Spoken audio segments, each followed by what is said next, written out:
Hello, welcome to Quays News. I'm Jessica Ray.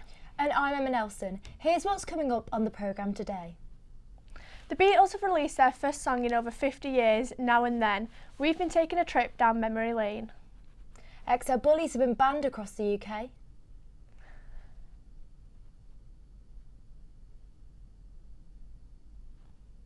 Dan is live from the O2 Victoria Warehouse. To Victoria Warehouse, where it's been given 6 weeks to stay open following an inspection. They've released their first song since breaking up in 1970, with the song resonating with the people of Liverpool. Leo Christian went to find out more. Apologies, we'll bring that to you later.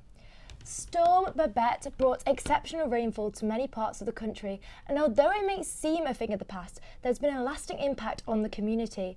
I went to Derbyshire to find out more.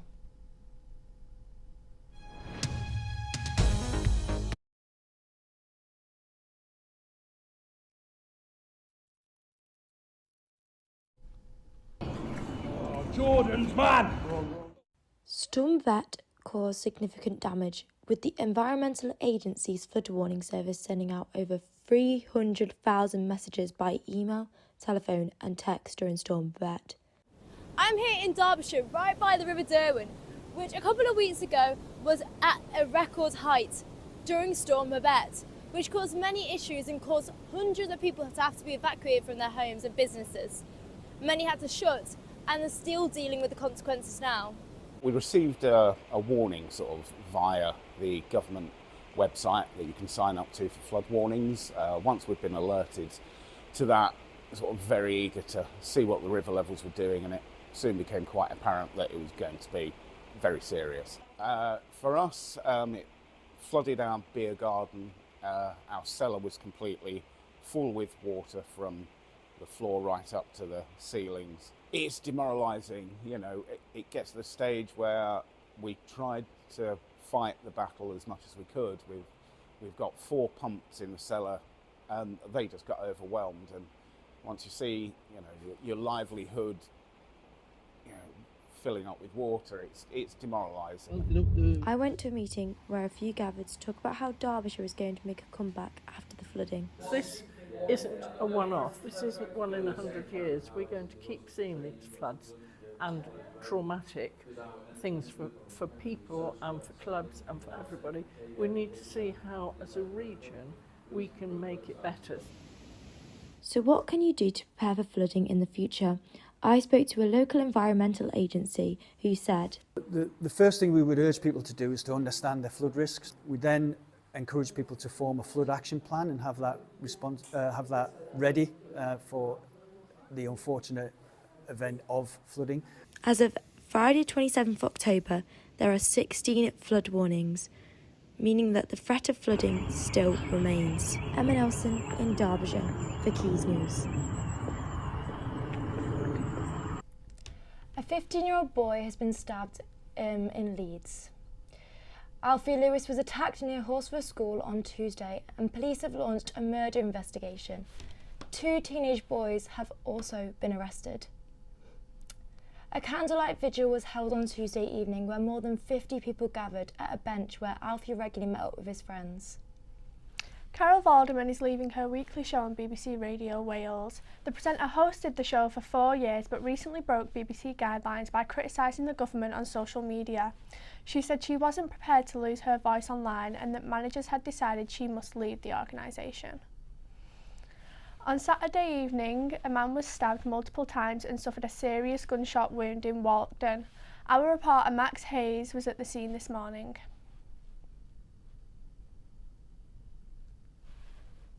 Well, it was here on Norfolk Street where police were called at around 6:30 p.m. on Saturday evening to reports of an incident. a man was found shot and stabbed multiple times inside his home. The 34-year-old male is currently in a critical but stable condition in hospital.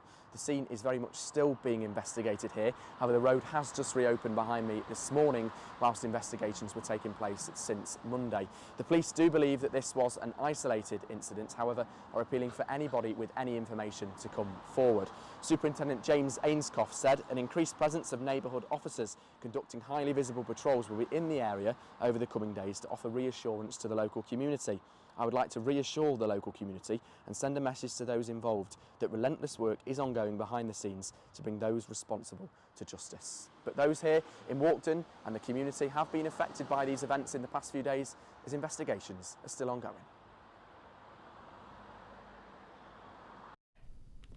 The announcement of XL bullies being banned has caused uproar in the community. Ellie Watt reports.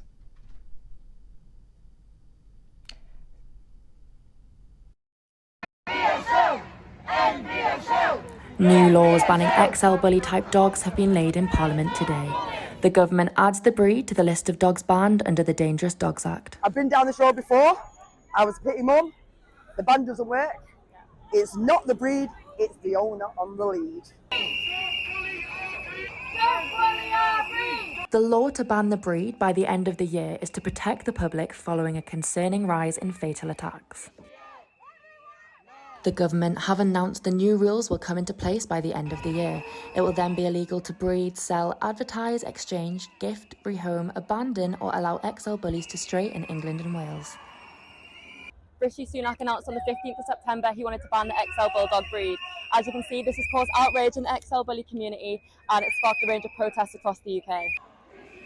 We get to try standing up for our dogs. From the 1st of February, owners without a certificate of exemption face a criminal record and an unlimited fine if they're found to be in possession of an XL bully type dog. Their dog could be seized or euthanised and they could face up to 15 years in prison. Yeah, my mental health's been going out of control about it. These dogs are just they're my life. They're not just like a pet. Thinking about them being taken, it's even welling me up now, but thinking about them being taken and killed, it's just, I don't think no dog should be taken and killed unless it's actually a threat for the public. Although it's true not every XL bully is dangerous, it doesn't take away from the fact that 50% of attacks on other dogs and humans come from XL bully dogs. I do think it's a good idea to ban the breed, because I think it's just too dangerous for the dog. An XL bully was off its lead and it just ran over to my dog and it started to attack it. And when I went to go intervene, it bit me on my calf and ended up getting 7 stitches. So the question remains, which end of the lead is to blame? Ellie Watt, reporting for Quays News, Salford. November is the month of remembrance and tomorrow is a big day for the Royal British Legion. Our reporter, Samantha Tromans, has more. The cenotaph will be a key location tomorrow as the Royal British Legion launch their Poppy Day across Manchester. Now, they will be calling upon their 110,000 volunteers to hit the streets and collect as many funds as possible, with them selling 45 million poppies across the UK. Now, if you get your hands on a poppy tomorrow, you'll be lucky enough to be holding the newly launched plastic-free poppies. They have the same beautiful colour and the same notable design. They're just trying to make Remembrance Day that bit more climate positive.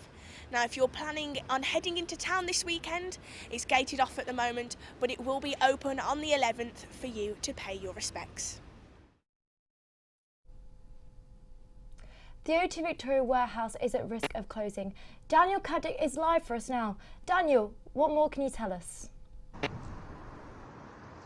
Yeah, the Manchester Victoria warehouse is a staple of the Manchester music scene. It's quite quiet here tonight with no gigs at all, but it's not been certainly in the past. Bands such as Circle Waves, Lil Sims, The Star and the independent label The Raytons have been here in the past. However, it is under threat. It's been given 6 weeks to save its licence. Inspectors have raised concerns following the first floor balcony and flooring area. This follows the crush at Brixton in 2022, where a mother of 2 and a security guard were killed. Nicola Duckworth, the environment officer of Manchester, said it failed to maintain a safe and secure premises which are fit and suitable for purpose. Of course, this would be a huge loss for Manchester's music scene. What impact would this leave for the industry?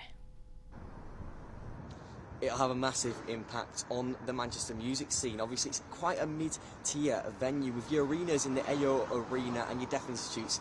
And yes, a lot of upcoming stars that have already made it to a certain point love playing here. It's a fantastic venue to be at. It's that middle range venue, which is similar to Manchester Academy, and with other club nights being played here as well as gigs and other events, it's a staple of the Manchester, I suppose, culture scene.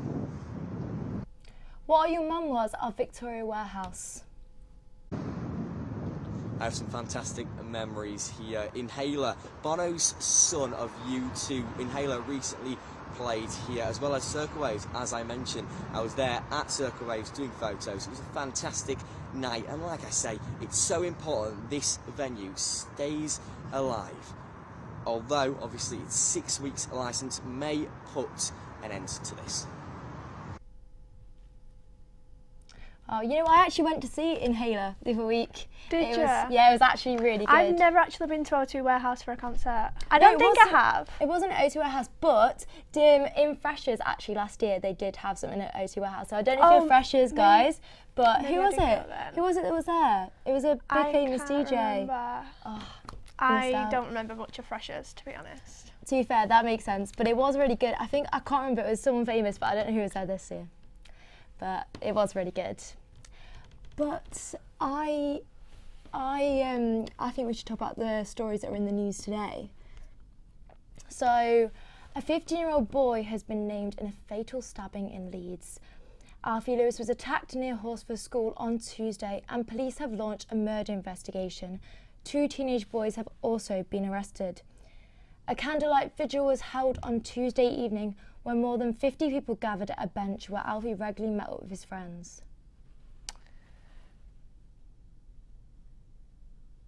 What about Carol Vorderman? Carol Vorderman, yeah, so her leaving the show is actually a little bit of a surprise, to be honest. She has been hosting the show for 4 years, but if she's breaking BBC guidelines, then I'm not surprised that she has been left with no other option but to leave. Yeah, I'm in shock, to be fair. I loved Carol Vorderman. Yeah, I think she is becoming quite controversial at the minute. You know, you can't, as a presenter, you do have to be careful what you're saying online, because you do have a lot of influence. They do. You do. We're learning. What about Media City? So in Media City, a multi-charity clothes shop has opened to ensure we're all being a little bit more eco-friendly. Our reporter Tina Perusa has more. Well, we haven't got that right now, but it will be here next week, so keep tuning in. So tune into our social media to find out more about that story, and we'll bring it back to you next week. Unfortunately, that's all we have time for today, but thank you for watching Quays News, and tune in for the next week's show.